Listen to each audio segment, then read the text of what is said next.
মানুষই দুনিয়ার একমাত্র প্রাণী। ওরে যেটা না করা হইব ও ওইটাই বেশি করে করব। তুই খালি দেখতে থাক। পকেটে ছিল না টাকা, তাও কিনছি 250 গ্রাম কেরু।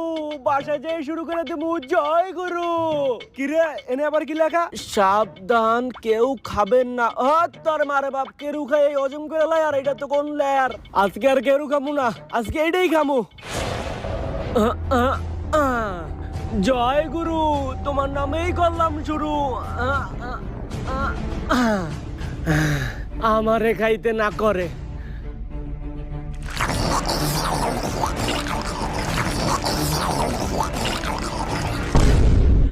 হ্যালো, ওই যে দক্ষিণ পাড়ায় টিন দিয়ে যে একটা বাড়ি বানাইতেছে, ওই বাড়ির চাচাটা কি দিছস? ও গরিব, তাতে আমার কি? ওরে গরিব কি আমি ধর্মই তো গেছি নাকি? ক্ষমতাই আমাকে, চান্দা লাগবো, এটাই প্রকাশ নাম্বার। এখনই প্রকাশে চান্দা বাড়ি বের কর। প্রিয় অভিভাবক, আপনি যে সিলেট সাদা পাথর